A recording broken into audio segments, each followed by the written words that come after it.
नमस्कार दोस्तों।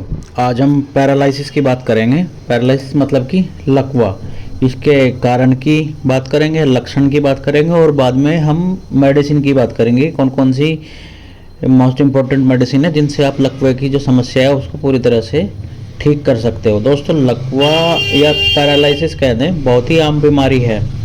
आपको कहीं ना कहीं से सुनने को मिलता ही रहता होगा या आपके रिलेशन में से या जानने वालों में से कि उसको लकवा मार गया, उसको लकवे की प्रॉब्लम हो गई है। मतलब कि इंडिया में कहें तो 40 में से एक आदमी लकवे का शिकार होता ही है। उसको पैरालिसिस की बीमारी होती है। हमारे शरीर में बहुत सारी जो मांसपेशियां होती हैं, और अगर ये मांसपेशियां अपना काम करना बंद कर दे तो इसको क्या कहते हैं, इसको पैरालिसिस या लकवा बोल देते हैं। पैरालिसिस में कोई मसल्स काम करना बंद कर दे या वहाँ पर से 2 या 3 मसल्स काम करना बंद कर दे। जैसे कि हाथ में अगर लकवा मार गया है, हो सकता है कि हाथ में किसी एक मसल्स ने काम करना बंद कर दिया हो, या हाथ की जो पूरा हाथ है, हाथ की जो पूरी की पूरी मसल्स है उन्होंने ही काम करना बंद कर दिया हो, जिससे कि आपका हाथ एक साइड को लटक जाता है। मतलब नमनेस हो जाती है, ऐसा लगता है कि हाथ में जान ही नहीं रही है। आपको हाथ को उठा नहीं सकते, हिला डुला भी नहीं पाते हो। तो इसको कंट्रोल करने के लिए क्या होता है कि हमारा दिमाग 2 तरह से काम करता है। पहला सेंसरी सिस्टम होता है, जिससे दिमाग फील करता है कि आपका कोई भी जो पार्ट है बॉडी का प्रॉपर तरीके से काम कर रहा है या नहीं कर रहा है। जैसे कि आप किसी चीज़ को टच कर रहे हो तो उसको फील कर रहा है नहीं कर रहा है कि हाँ भाई आपने कुछ टच किया या आपके हाथ से कुछ लगा, उसको टच नहीं कर रहा है। दूसरा होता है मोटरी सिस्टम। मोटरी सिस्टम मतलब कि हमारा हाथ, हम कुछ हाथ उठा रहे हैं, हमारा हाथ रेस्पॉन्ड कर रहा है नहीं कर रहा, हमारा हाथ किसी चीज़ को उठा पा रहा है नहीं उठा पा रहा है, उसने काम करना बंद कर दिया है। या फंक्शनली भी, या उसके फंक्शन जो है उन्होंने काम करना बंद कर दिया है, तो इसी को हम लकवा बोलते हैं। और इस कंडीशन के कारण मसल्स जो होती है पूरी तरीके से अपना काम करना बंद कर देती है। इन दोनों ही कंडीशंस को, मतलब कि सेंसरी और मोटरी, इन दोनों ही कंडीशंस को मिलाकर जो होता है उसे पैरालिसिस बोलते हैं। अब लकवे के हम कारण देख लेते हैं। लकवे का जो सबसे बड़ा कारण होता है वो हाई ब्लड प्रेशर होता है।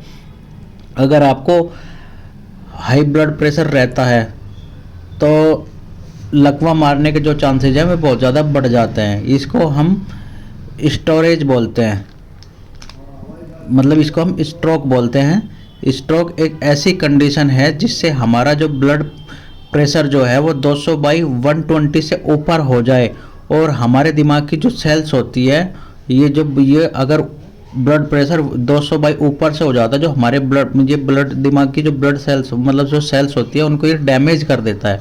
ब्लड प्रेशर बढ़ने के कारण जो आर्टरी होती है, आर्टरी जिनसे ब्लड सप्लाई होती है, ये क्या जो कि सेल्स तक जाती है, वो आर्टरी जो होती हैं फट जाती हैं, और इन आर्टरी के फटने के कारण ही जो वहाँ की सेल्स होती है वो डैमेज हो जाती है। मतलब कहें कि दिमाग में जिस साइड में सेल्स डैमेज होते हैं, अगर कहें कि अगर लेफ्ट साइड के दिमाग में अगर लेफ्ट साइड के सेल्स डैमेज हुई तो हमारी जो लेफ्ट साइड की बॉडी है उस साइड में ही लकवा मार जाता है। अगर राइट साइड की सेल्स डैमेज होती हैं माइंड की, तो उस साइड में ही लकवा मार जाता है।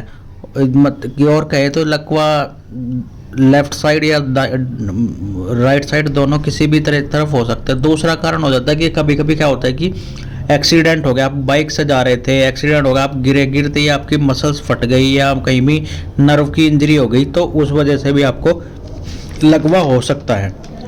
और एक अगला कारण होता है कि किसी बीमारी के कारण लकवा हो सकता है, जैसे कि पोलियो हो गई, या आपकी पेरिफेरल न्यूरोपैथी हो गई, पार्किंसंस हो गया, या GBS ग्लूबेरी सिंड्रोम। इन केस में भी पैरालिसिस हो सकता है। और मल्टीपल स्क्लेरोसिस के कारण भी आपको पैरालिसिस हो सकता है। मोस्टली अगर हमारे ब्रेन में हमारा ब्रेन जो है डैमेज हो जाए, या हमारे जो स्पाइनल कॉर्ड है,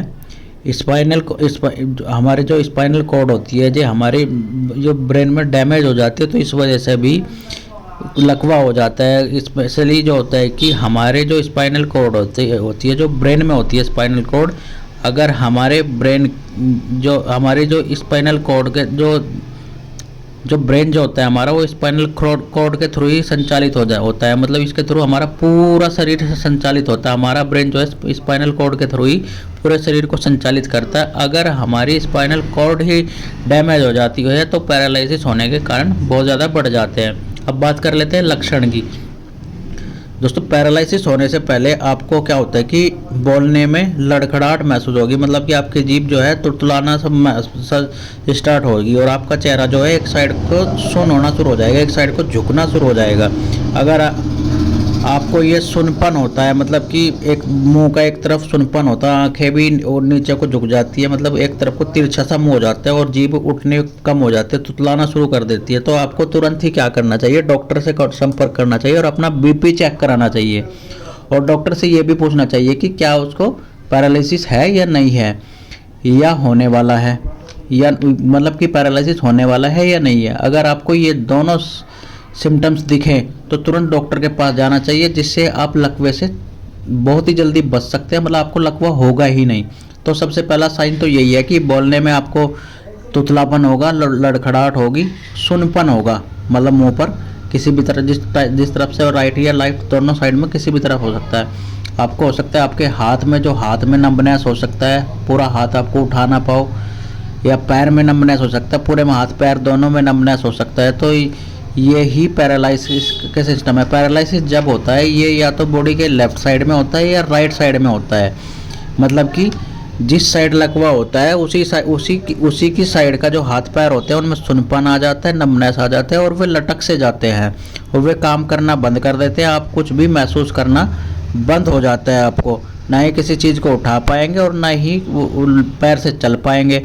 सीधा अगर हम बैठे हैं तो बस बैठे रह जाएंगे, चल बिल्कुल नहीं पाते हैं। आपकी जीभ जो है, जीभ में पैरालिसिस हो जाता है तो आप बोल नहीं पाते और लड़खड़ाने लगती है आपकी जीभ, जो तुतलाने लगती है, मतलब चेहरा जो है वो एक साइड लटक जाता है, आंखें भी उसी के अकॉर्डिंग ऊपर या नीचे हो जाती है, जैसे कि आंखें भी लटक जाती है। ये तो दोस्तों थे लक्षण।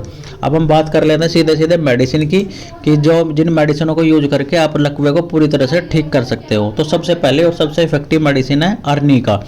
ये जो है पैरालिसिस के केस में बहुत ही इफेक्टिव मेडिसिन है, खासकर अगर हमारे दिमाग के जो सेल्स हैं वो डैमेज हो गए हैं, और डैमेज सेल्स को ठीक करने के लिए अर्निका बहुत ही इफेक्टिव मेडिसिन है। अगर हमारे दिमाग में खून का जो क्लॉट है, खून के थक्के जम गए हैं, वो क्या होते हैं, कैपिलरी के फटने के कारण जब हमारा बीपी बढ़ता है, मतलब कि हजे जो थक्के होते हैं हमारे दिमाग में कैपिलरी फटने के कारण जमते हैं, और जब हमारा बीपी बढ़ता है तो बीपी बढ़ने के कारण जो है ये कैपिलरी फट जाती है। और इस कैपिलरी के फटने के कारण जो होता है, जो ब्लड जो होता है हमारे दिमाग में जम जाता है, उसके थक्के जम जाते हैं। तो उन थक्कों को ठीक करने के लिए अर्निका बहुत ही अच्छा काम करती है। पैरालिसिस में अर्निका बहुत ही अच्छा काम करती है। अब पैरालिसिस में क्या है, ये पूरी बॉडी में जो कि नर्व जो है उसके ब्लड सर्कुलेशन को ठीक करने के लिए बहुत ही इफेक्टिव मेडिसिन है। आपको क्या करना है, अर्निका मोंटाना किट को 200 की पोटेंसी में लेकर इसकी 2 बूंद सुबह सुबह डायरेक्ट जीभ पर लेनी है। दूसरी इफेक्टिव मेडिसिन है हाइपेरिकम। ये भी लकवे के लिए बहुत ही इंपॉर्टेंट मेडिसिन है, बहुत ही लाभदायक मेडिसिन है दोस्तों। जो कि नर्व इंजरी होती है, जो नर्व सेल में इंजरी हो जाती है, खासकर ब्लड प्रेशर जो बढ़ता है, वो उस ब्लड प्रेशर के बढ़ने के कारण जो कैपिलरी फट जाती है और उनके कारण जो ब्रेन में नर्व सेल है वो उनमें इंजरी हो जाती है और ब्लड क्लॉटिंग हो जाती है। उसको ठीक करने के लिए हाइपेरिकम बहुत ही अच्छा काम करते हैं, नर्व इंजरी में बहुत ही अच्छा काम करते हैं। मतलब कि क्या कहें कि नर्व इंजरी को ठीक करने के लिए होम्योपैथी में हाइपेरिकम के टक्कर की कोई मेडिसिन है ही नहीं, कोई भी मेडिसिन नहीं है। ये इकलौती मेडिसिन है जो नर्व इंजरी को ठीक करती है। वैसे तो हाइपेरिकम को पूरी बॉडी के पैरालिसिस में कहीं भी देना चाहिए, क्योंकि ये नर्व इंजरी को ठीक करती है। तो हाइपेरिकम को क्या करना है, आपको 200 की पोटेंसी में 2 बूंद दोपहर में यूज करना है, डायरेक्ट जीभ पर ले लें। अगली मेडिसिन है जेलसीमियम। जेलसीमियम क्या है, अगर आपकी मांसपेशियां कमज़ोर हो गई हैं तो जेलसीमियम बहुत ही इफेक्टिव मेडिसिन है। आपको पैरालिसिस के केस में जो मांसपेशियां कमज़ोर है तो आपको जेलसीमियम का क्या करना है, 200 की पोटेंसी में लेकर 2 बूंद शाम को कंटिन्यू डायरेक्ट जीभ पर ले लेना है। अगर आपको पुराना पैरालिसिस हो गया है, मतलब कि 1 या 2 साल या 3 साल हो गए हैं और आपका पैरालिसिस ठीक नहीं हो रहा, तो उसके लिए जेलसीमियम बहुत ही इफेक्टिव मेडिसिन है।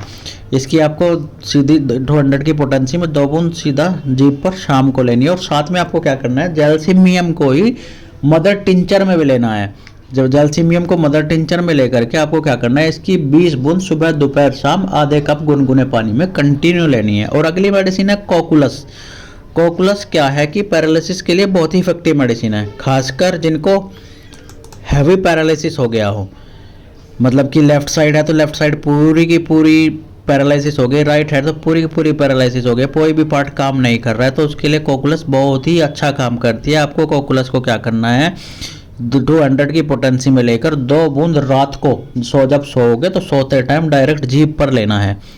अगली जो मेडिसिन बता रहा हूँ ये टैबलेट की फॉर्म में आते हैं, कालीफोस 6x। ये क्या होता है कि ये नर्व का टॉनिक बोला जाता है इसको, मतलब ये नसों के लिए टॉनिक का काम करती है, नसों में ब्लड सर्कुलेशन को ठीक करती है। और पैरालिसिस के पेशेंट को तो ये जरूर देनी चाहिए, मतलब कि अगर कोई पैरालिसिस का पेशेंट अगर उसे ये कालीफोस न दी तो कुछ नहीं दी।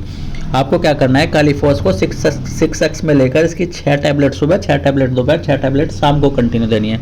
अब मैं आपको प्रिस्क्रिप्शन एक बार और बता देता हूँ सही से। आपको क्या करना, अर्निका 200 को 2 बूंद सुबह सुबह डायरेक्ट जीभ पर लेनी है। अगली मेडिसिन हाइपेरिकम। हाइपेरिकम 200 की पोटेंसी में 2 बूंद दोपहर में साथ डायरेक्ट जीभ पर लेनी है। अगली मेडिसिन है जैल्सीमियम 200, इसकी 2 बूंद डायरेक्ट जीभ पर शाम को लेनी है। अगली मेडिसिन है कोकुलस, इसकी 2 बूंद डायरेक्ट जीभ पर रात में लेनी है। साथ में आपको क्या करना है, जैल्सीमियम को मदर टिंचर में 20 बूंद सुबह, 20 बूंद दोपहर, 20 बूंद शाम को आधे कप गुनगुने पानी में कंटिन्यू लेनी है। अगली मेडिसिन जो है कालीफोस 6x, इसके 6 टैबलेट सुबह दोपहर शाम मुंह में रख करके चूसनी है। आपकी जो ये पैरालिसिस की समस्या है 6 मंथ में अगर आप कंटिन्यू ये मेडिसिन लेते हो तो पैरालिसिस की समस्या पूरी तरह से ठीक हो जाएगी। और साथ ही साथ आपको एक काम और करना है कि आपको फिजियोथेरेपी जरूर करानी है। आपको फिजियोथेरेपी कंटिन्यू वो सिकाई करेगी, एक्सरसाइज कराएगी, उससे आपकी जो पैरालिसिस की समस्या वो धीरे धीरे करके ठीक हो जाएगी। इधर मेडिसिन लेते रहे, उधर आपको फिजियोथेरेपी करा दे रहे, साथ में सिकाई भी करते रहे, जिससे कि आपकी पैरालिसिस की समस्या बिल्कुल सही तरीके से ठीक हो जाएगी 6 महीने में ही। अगर आपको मेरी इन्फॉर्मेशन अच्छी लगी तो मेरे चैनल को लाइक कर दे, शेयर कर दे, सब्सक्राइब कर दे और ऐसी ही इन्फॉर्मेशनल वीडियो के लिए मेरे साथ बने रहे। आगे भी मैं ऐसी ही इन्फॉर्मेशनल वीडियो, इंपॉर्टेंट वीडियो आपके लिए लेकर आता रहूँगा, जिससे कि आप अपनी बीमारियों को बहुत ही कम अमाउंट में ठीक कर पाओगे, क्योंकि डॉक्टर के पास जाते हैं तो वहाँ पर लुट कर ही आते हैं। इसलिए मेरे साथ बने रहे। Thank you.